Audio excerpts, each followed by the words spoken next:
গত রাত্রে একটা ফোন কল ফাঁস হয়েছে, ফোনালাপ ফাঁস হয়েছে। স্বৈরাচারী হাসিনা তিনি সেই কামরাঙ্গীর চরের এক নেতা, তানভীর নামের এক নেতা, তার সঙ্গে কথা বলতে গিয়ে তিনি বলেছেন যে আমি দেশের খুব কাছাকাছি আছি, যে কোনো সময়ে চট করে দেশে ঢুকতে পারবো। কিন্তু বড়ই হাস্যকর বিষয় হলো যে এই কেরানীগঞ্জের তানভীর আমেরিকায় থাকে পাতি নেতা, তিনি যখন ফোন কলে 10 মিনিট কথা বলেছে, ভিডিওটা আমি মনোযোগ দিয়ে শুনলাম। এইখানে 10 মিনিট কথা বলার এই সময়ের ভিতরে তিনি আফা আপা ডেকেছে, কেউ বলেছে 234 বার। জোরে কোন কয়বার? আফা ডেকেছে 234 বার।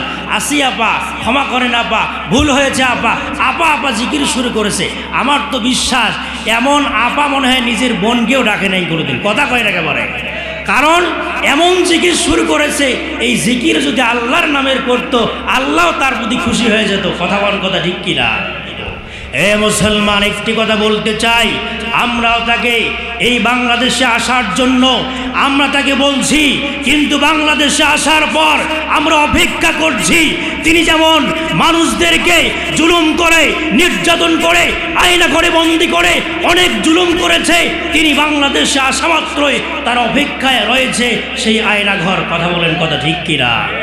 কারণ ব্যারিস্টার আরমান আজমি ভাই সহ অসংখ্য মানুষদেরকে জুলুম করেছে, নির্যাতন করেছে, অসংখ্য মানুষদেরকে গুম করেছে, হত্যা করেছে। এই সমস্ত গণহত্যার বিচার তাওহীদি জনতা দেখতে চায়। নয়তো দুইটা অপশন রয়েছে।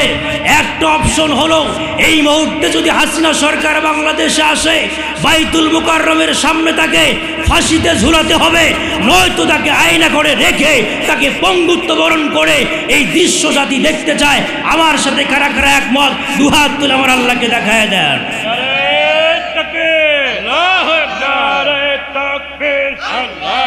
আল কোরআনের আলো, আল হাদিসের আলো, নারে তাকবীর। আপনারা কি খারাপ লাগতেছে? আপনাদের বিরক্ত হচ্ছেন?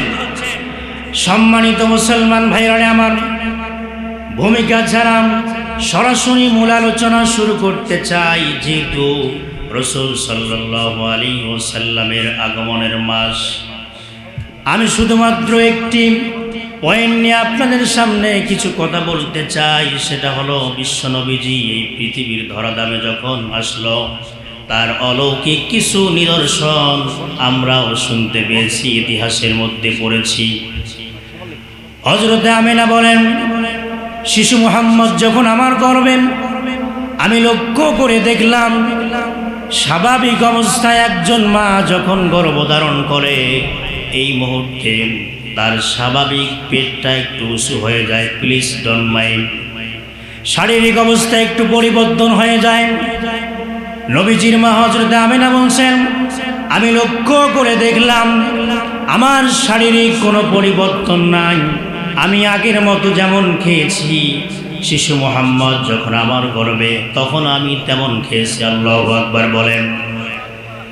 কারণ আমার ভাইয়েরা, 2 থেকে 3 মাস যখন সন্তানের বয়স হয়ে যায়, এই গর্ভধারিণী মা ভালোভাবে খাইতে পারেন না, বমি বমি ভাব, রুকু করতে পারেন না, সিজদা করতে পারেন না, এমনকি ভালোভাবে শুইতেও পারেন না।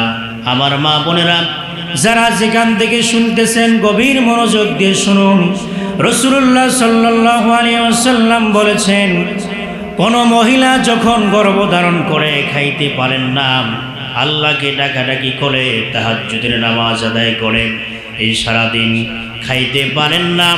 এই জন্য একটা মানুষ সারাটা দিন রোজা রাখলে যেই পরিমাণ সওয়াব হবে, একজন গর্ভধারিণী মার আমলনামায় সেই পরিমাণ সওয়াব আল্লাহ দিয়ে দেন। সুবহানাল্লাহ। নবীজির মা হযরতে আমিনা বলছেন, আমি লক্ষ্য করে দেখলাম আগের চাইতে শিশু মুহাম্মদ যখন আমার গর্ভে, আমি আগের চাইতে অনেক ভালো। আল্লাহু আকবার বলেন। শুধু তাই নয়, আমি যখন কূপ থেকে পানি নিয়ে আসার জন্য বালতি নিয়ে যাই, এমতো অবস্থায় কূপের পানিগুলো নিচে আসে, কিন্তু আমি যখন বালতি নিয়ে পানি নিয়ে আসার জন্য গেলাম, কে যেন সহযোগিতা করে ওই কূপ থেকে নিচের পানিগুলো আমার বালতিতে ভরপুর করে দেয়। সুবহানাল্লাহ।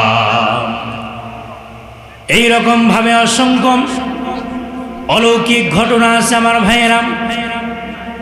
শুধু তাই না, আমিনা বলেন শিশু মুহাম্মদ সাল্লাল্লাহু আলাইহি ওয়াসাল্লাম যখন আমার গর্ভে, যেই দিন থেকে শিশু মুহাম্মদ আমার গর্ভে, আমি যেই রাস্তা দিয়ে চলাফেরা করি, আমার কাছ থেকে শুধুমাত্র কাছাকাছি জায়গায় নয়, 1, 2, 3 মাইল পর্যন্ত আমার শরীর থেকে সুঘ্রাণ বের হয়। সুবহানাল্লাহ। আমার ভাইয়েরা, এই দৃশ্য দেখার পর গ্রামের লোকজনেরা আমিনার শ্বশুর, যার নামটা হলো আব্দুল মুত্তালিব, তার কাছে বিচার দিল, আপনার ছেলে আব্দুল্লাহ কিছুদিন পূর্বেই দুনিয়ার জমিন থেকে বিদায় নিয়ে চলে গেছে, কিন্তু আপনার বৌমা কি সুগন্ধি ইউজ করে, কি পারফিউম ব্যবহার করে রাস্তাঘাটে চলাফেরা করে, এটা তো জায়েজ নাই। আব্দুল মুত্তালিব এই কথা শোনার পর চলে আসলেন। আমার ভাইয়েরা, নিজের স্ত্রীর সাথে তিনি পরামর্শ করতেছেন, এবার সমস্ত ঘটনা খুলে বলতেছেন, কিন্তু তার স্ত্রী ডাকতে বলছে, প্রাণের স্বামী, এই দৃশ্য দেখেছি আমি গত কয়েকদিন পূর্বে। আমি যখন গোসলখানায় গেলাম, আমার বৌমা হযরতে আমিনা গোসলখানা থেকে যখন বের হয়ে গেল, আমি লক্ষ্য করে দেখলাম সেই গোসলখানা থেকে এমন সুন্দর সুঘ্রাণ, মিষ্ক আম্বরের সুঘ্রাণ আমি শুনতে পেলাম। সুবহানাল্লাহ। এইরকম ভাবে শিশু মুহাম্মদ যখন পৃথিবীতে আগমন করলেন, অলৌকিক অসংখ্য নিদর্শন রয়েছে। আল্লাহু আকবার বলেন। আমার বন্ধুরা, এই জন্য তো আল্লাহ সুবহানাহু ওয়া তাআলা বলেন, কুল ইন কুনতুম তুহিব্বুনাল্লাহা ফাত্তাবিউনি ইউহিব্বুকুমুল্লাহ ওয়া ইয়াগফির লাকুম যুনুবাকুম ওয়াল্লাহু গফুরুর রহিম। হে নবী, আপনি বলুন, যারা আমাকে ভালোবাসতে চায়, আমি আল্লাহর ভালোবাসা পেতে চাই, তারা যেন আমার রসুলের ইত্তিবা করে, অনুসরণ করে। আল্লাহু আকবার বলেন। আমার একান্ত আপনজনেরা, গভীর মনোযোগ দিয়ে কথাগুলো শুনতে হবে। এখানে ভালোবাসা আর অনুসরণ দুইটা কিন্তু এক জিনিস নয়।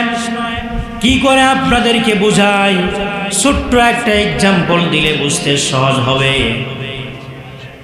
মনে করেন একজন মানুষ অফিসে সারাটা দিন কাজ করলো, এই মানুষটা বাড়িতে আসার পর স্ত্রীকে বলছে, স্ত্রী রে, আজকে সারাটা দিন ক্লান্ত শ্রান্ত শরীর নিয়ে তোমার কাছে আসলাম, একটু খাবার দাও। স্ত্রী বলল, খাবার দিতে পারবো না, আমি তোমাকে ভালোবাসি। এবার স্বামী ডাকতে বলছে, একটু পানি দাও, খাবো। বলে, পানিও দিতে পারবো না। ইংরেজিতে এবার বলল, আই লাভ ইউ, আমি তোমাকে ভালোবাসি। এটা এক প্রকার ভালোবাসা। আরেকজন মানুষ সারাটা দিন জমিতে কাজকর্ম করলো, অথবা রিক্সা চালায়, ভ্যান চালায়, এই মানুষটা সারাদিন ক্লান্ত শ্রান্ত শরীর নিয়ে যখন বাড়িতে আসলো, আসার পর কোনো কিছু বলতে হলো না, স্ত্রী সুন্দর করে কল ঠেসে সুন্দর করে বালতিতে পানি ভরপুর করে দিল গোসলের জন্য। গোসল যখন কমপ্লিট হয়ে গেল, এবার খাবারের সুন্দর ব্যবস্থা করলো। এবার ওই স্ত্রী হাত পাকার বাতাস দেয় আর স্বামীকে ডাক দিয়ে বলে, প্রাণের স্বামী, সারাটা দিন অনেক কষ্ট করেছো, একটু বেশি খাও তুমি। এই গরমের সময় হাত পাকার বাতাস করতেছে। আমার ভাইয়েরা, বলেন তো, গরমের সময় কারেন্ট নাই, স্ত্রী পাশে বসে যদি খাওয়ার সময় হাত পাকা দিয়ে বাতাস করে, বলেন তো কেমন লাগবে? যাদের বউ আছে তারাই তো বুঝবেন এই মজা, যারা বিবাহ করেন নাই তারা কি বুঝতে পারবেন না? আমার ভাইয়েরা, সুন্দর করে হাত পাকা দিয়ে বাতাস করে আর স্বামীকে ডাক দিয়ে বলে, প্রাণের স্বামী, আমাদের জন্য তো তুমি আজকে কত কষ্ট করতেছো, তুমি একটু বেশি করে খাও। কিন্তু এই শুরু থেকে শেষ পর্যন্ত স্বামী একটা বারের জন্য কিছু চায় নাই এবং বলে নাই। আপনারা চালাক মানুষ, বিচক্ষণ মানুষ, আমার ভাইরা, বলেন তো ভালোবাসা কোনটা সঠিক, আগেরটা না পরেরটা? খালি দুইজন শুনছেন, আপনারা বোঝেন নাই কোনটা সঠিক? পরেরটা। কেন? পরেরটা তো একবারও আই লাভ ইউ, আমি তোমাকে ভালোবাসি বলে নাই, তারপরেও কি পরেরটা ভালোবাসা ঠিক? ঠিক, কারণ মুখ দিয়ে বলতে হয় না। ভালো যদি কেউ বাসে অন্তর দিয়ে ভালোবাসবে এবং কাজে সেটা প্রমাণ করে দেখাবে আমি তোমাকে ভালোবাসি, চিৎকার মেরে বলেন কথা ঠিক কিনা? কিন্তু আজকে আমরা অসংখ্য মানুষ রয়েছি যারা নিজেকে সুন্নি দাবি করি, কিন্তু সুন্নতের কোনো তার আদর্শ তার ভিতরে নাই, কিন্তু 12 রবিউল আসলে তারা গরম গরম জিলাপি খায়। বৎসরে একটা দিন নবীকে নিয়ে কটূক্তি করা হয়, জিহাদের ময়দানে আন্দোলনে তারা শরিক হয় না, মুখ দিয়ে দাবি করে সুন্নি, আসলে আশিকে রসুল নয়, এরা হলো আশিকে শয়তান। কথা বলেন কথা ঠিক কিনা? একটা দিন গরম জিলেপি খেয়ে আশিকে রসুল দাবি করে বাকি 11 মাস নাই, এটা কখনো হতে পারে না। ভালোবাসতে হবে দিল দিয়ে। আমার সম্মানিত ভাইয়েরা, কথা লম্বা হয়ে যাবে, এই জন্য আল্লাহ পাক বলছেন, ও দুনিয়ার মানুষেরা তোমরা শুনে রাখো, কেউ যদি আমি রব্বুল আলামিনের ভালোবাসা পেতে চাও, তোমরা যেন আমার রসুলের ইত্তেবা করো, অনুসরণ করো। আর যদি তোমরা আমার রসুলকে ভালোবাসতে পারো, অনুসরণ করতে পারো কাজে কর্মে, তোমাদের জন্য দুইটা পুরস্কার রয়েছে। জোরে বলেন কয়টা? 1 নম্বর পুরস্কার হলো ইউহিব্বুকুমুল্লাহ, আল্লাহ পাক নিজে ওই বান্দা বান্দীদেরকে ভালোবাসবেন। সুবহানাল্লাহ। আল্লাহ পাক যদি কোনো বান্দা বান্দীকে ভালোবাসেন, তামাম পৃথিবীর কোনো মানুষদের ক্ষমতা আছে নাকি বাধা দেওয়ার? কথা বলেন না কেন? ডোনাল্ড ট্রাম্প বলেন, জো বাইডেন বলেন, আপনাদের বগুড়া শহরের মধ্যে কোনো ক্ষমতাধারী ব্যক্তির, কোনো নেতারও ক্ষমতা নাই বাধা দেওয়ার। আর যদি আল্লাহ পাক কোনো বান্দা বান্দীকে ভালোবাসে, এই মানুষটার জীবনটা ধন্য হয়ে যায়। সুবহানাল্লাহ। আমার ভাইরা, বোঝার জন্য একটা কথা বলছি, আমি ইমাম হই, খতিব হই, বড় বক্তা হই না কেন, আল্লাহ পাক যদি বলে, ও নুরুল ইসলাম সিরাজি, আমি তোমাকে ভালোবাসি না, তামাম পৃথিবীর মানুষদের মধ্যে আমার চাইতে হতভাগা আর নাই। কথা কন না কেন? আর যদি আল্লাহ পাক বলে, একজন মানুষ রিক্সা চালায়, ভ্যান চালায়, জোড়াতালি দেওয়া জামা গায়ে দিয়ে নামাজ পড়ে, অতিরিক্ত আমল করতে পারে না, হালাল রুজি খায়, আল্লাহ পাক যদি বলে যে আব্দুল কুদ্দুস তুমি গরিব হতে পারো, কিন্তু আমি তোমাকে রব, আমি আল্লাহ তাআলা তোমাকে ভালোবাসি, এই মানুষটা তামাম পৃথিবীর মানুষদের চাইতে বড় সুখী। সুবহানাল্লাহ বলে। আমার বক্তার কোনো দাম নাই। এই জন্য আল্লাহ পাকের ভালোবাসা অর্জন করতে হবে। রাজি আছেন না? নাই কথা বলে। এটা 1 নম্বর পুরস্কার। আর 2 নম্বর পুরস্কার হলো ওয়াগফির লাকুম যুনুবাকুম, তার জীবনের সমস্ত গুনাহ খাতাগুলো আমি রব্বুল আলামিন মাফ করে দিয়ে দেবো। সুবহানাল্লাহ বলেন। 2টা পুরস্কার, একটা হলো আল্লাহ নিজেই ভালোবাসবেন, আর 2 নম্বর হলো জীবনের সমস্ত গুনাহগুলো আল্লাহ মাফ করে দিবেন। এই গুনাহ মাফ যদি হয় আর আমার রব যদি আমাকে ভালোবাসে, আমার আর কি চাওয়ার আছে বলেন? একটা মানুষের পৃথিবীতে কি চাওয়ার থাকে? আমার আল্লাহ আমাকে ভালোবাসে আর আমার গুনাহ যতগুলো আছে আল্লাহ ক্ষমা করে দিবেন, আমার কিছু চাওয়া আছে ভাই? এই 2টাই তো আমরা চাই।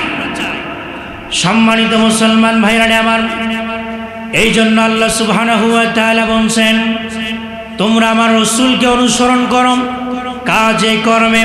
রসুল যেভাবে চলাফেরা করেছেন, যেভাবে আদেশ দিয়েছেন, কোনটা হালাল কোনটা হারাম, যেভাবে চলতে বলেছেন সেইভাবে যদি আমরা চলতে পারি, জীবন আমাদের সফল কাম। সুবহানাল্লাহ। আমার ভাইরা, সেই রসুলকে আল্লাহ সুবহানাহু ওয়া তাআলা প্রেরণ করেছেন তামাম পৃথিবীর রহমত স্বরূপ। আল্লাহু আকবার বলেন, ওয়ামা আরসালনাকা ইল্লা রাহমাতাল লিল আলামিন। হে রাসূল, আমি এই পৃথিবীতে আপনাকে রহমত স্বরূপ প্রেরণ করলাম। সুবহানাল্লাহ বলেন। যেখানে আল্লাহ রাসূল হাত দিয়েছেন সেখানেই রহমত বরকতে ভরপুর হয়েছে, কিন্তু সেই রসুলকে আমরা চিনতে পারি না। তার প্রাথমিক জীবন দশায় অনেক কৌশলগতভাবে হেলফুল ফুজুল সংগঠন দিয়ে অসংখ্য কৌশল করে তিনি মানুষদেরকে ইনভাইট করেছেন, দাওয়াত দিয়েছেন। কিন্তু কাফির মুশরিক বেঈমানেরা 40 বছর পর্যন্ত রসুলের ভালোবাসা ছিল, তাকে আলামিন সাদিক এই উপাধিগুলো দিয়েছেন। কিন্তু 40 বছরে যখন নবুয়ত প্রাপ্ত হলেন, তার উপরে যখন কোরআন নাজিল হলো, যখন তিনি কোরআনের দাওয়াত দিলেন, মক্কার এই সমস্ত কাফির মুশরিক বেঈমানেরাই রসুলকে পাগল, জাদুকর বলে গালিগালাজ করেছেন। কথা ঠিক কিনা? আমার ভাইরা, এখানে একটি বিষয় রয়েছে, সেটা হলো এমন কিছু মানুষ আমরা আছি যেটা বক্তারা বলে আমার স্বার্থের জন্য যদি হয় সেটা আমি পালন করি, কিন্তু স্বার্থের যদি আঘাত লাগে সেটা আমরা ডিনাই করি। এমন মানুষ আছি না? না, নামাজের কথা বলতেছি, আলহামদুলিল্লাহ খুব ভালো লাগতেছে, রোজার কথা বলছে ভালো লাগতেছে, কিন্তু সুদের কথা বললে মন খারাপ। আছে না? নাই কথা বলে। জিনার কথা বললে মন খারাপ। এই জন্য ছোট্ট একটা এক্সাম্পল দেই। এক ছেলে ঔষধ খেতে চায় না, তার মা ছিল একটু চালাক। তিনি কৌশল করে, আপনাদের বগুড়া শহরের সবচেয়ে মিষ্টি ভালো কোনটা? এশিয়ার মিষ্টি নাকি? এশিয়ার মিষ্টি। এই এশিয়া থেকে মিষ্টি নিয়ে এসে ওই ট্যাবলেট ভিতরে ঢুকিয়ে ছেলেকে দিয়ে বলছে, বেটা কাঁটা চামচ দিয়ে বলছে তুমি খাও, আমি একটু পানি নিয়ে আসি। এবার ছেলেকে ওই কাঁটা চামচ দিয়ে মিষ্টি দিয়ে তিনি পানি নিয়ে আসার জন্য গেলেন। এবার এসে বলছেন যে, বেটা তুমি কি মিষ্টি খেয়েছো? তিনি বলছেন, মা হ্যাঁ আমি মিষ্টি খেয়েছি, কিন্তু মিষ্টির ভিতরে যে বিসি ছিল বিসি আমি খাই নাই। কি খাই নাই ভাই? বিসি খায় নাই। আজকে এমন কিছু মানুষ রয়েছে, নামাজের কথা বলবেন আলহামদুলিল্লাহ বলবে, মন খারাপ নাই। রোজার কথা বলবেন ভালো লাগতেছে, জিনার কথা বলবেন মন খারাপ, সুদের বিরুদ্ধে ওয়াজ করলে মন খারাপ। কারণ মিষ্টি মিষ্টি আলোচনা শুনতে মন চায়, যখনই নিজের স্বার্থের মধ্যে আঘাত হানে এই বক্তা ভালো নয়, আগামী বছরে এই বক্তা যেন দাওয়াত না পায়, এমন মানুষ আছে না? নাই কথা বলেন। আরে কোরআন তো সূরা ফাতিহা থেকে নাস পর্যন্ত 114 সূরার একটি আয়াতকে অস্বীকার করার কোনো সুযোগ নাই। সম্মানিত মুসলমান ভাইরা আমার, এই জন্য রাসূলুল্লাহ কত কষ্ট করে ইসলামের দাওয়াত দিয়েছেন। বিশেষ করে তিনি দাওয়াত দিয়েছিলেন মক্কায়, কিন্তু মক্কার মানুষেরা তাকে গ্রহণ করতে পারেন নাই। বুক ভরা আশা নিয়ে তিনি তায়েফে চলে গিয়েছেন। অনেক লম্বা ইতিহাস 2 মিনিটে শেষ করছি ভাইরা আমার। কিন্তু মক্কা থেকে যখন তায়েফ শহর গেলেন, নানার দেশ, তার বুক ভরা আশা এই নানার দেশের মানুষগুলো ইসলাম কবুল করবেন, কোরআনের দাওয়াত কবুল করবেন। তিনি চলে গেলেন, কিন্তু তায়েফের নিষ্ঠুর মানুষেরা বিশ্ব নবীজিকে তারা চিনতে পারল না। এই সমস্ত যুবকদেরকে লেলিয়ে দেওয়া হলো। বিশ্ব নবীজির শরীরে বৃষ্টির মতো পাথর নিক্ষেপ করলো।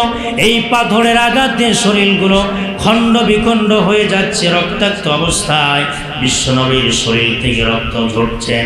এমতো অবস্থায় জুতা মোবারক যখন জমাটবদ্ধ হয়ে গেছে, বিশ্বনবীজি সঙ্গে সঙ্গে সে রক্তগুলো শরীরের মধ্যে বাঁধতেছেন। সঙ্গে ছিল পালক পুত্র যায়েদ বিন হারিসা। তিনি বললেন, ইয়া রাসূলুল্লাহ, ইয়া হাবিবাল্লাহ, হুজুর আপনি এই রক্তগুলো শরীরে মাখতেছেন কেন? ইয়া রাসূলুল্লাহ জানতে চাই।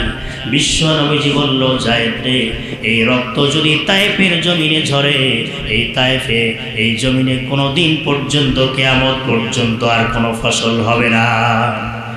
আমার ভাইরা, আজও তায়েফে যান। আমি নিজে স্বচক্ষে তায়েফে গিয়েছিলাম। এত সুন্দর আবহাওয়া, এত সুন্দর সেই ফসলগুলো হয়। বিশেষ করে তায়েফের বেদানা এত সুন্দর মিষ্টি, আমি নিজেই টেস্ট করে দেখলাম। মনে হয় যেন তামাম পৃথিবীর ভিতরে তায়েফের মতো আঙ্গুর বলেন, বেদানা বলেন, এত সুন্দর বেদানা আর তামাম পৃথিবীতে কোথাও নাই। আল্লাহু আকবার বলেন। সেই দিন যদি রক্ত জমিনে ঝরত, ওয়াল্লাহি আল্লাহর কসম করে বলছি, কিয়ামত পর্যন্ত এই তায়েফের জমিনে আর কোনোদিন ফসল ফলতো না। আমার ভাইরা, আল্লাহ রাব্বুল আলামিন এই জন্য বলেছেন রসুলকে অনুসরণ করো। রসুল যা বলেছেন আমাকে, আপনাকে, সকলকে আল্লাহ যেন মানার তৌফিক দান করেন। জোরে বলেন আল্লাহুম্মা আমিন।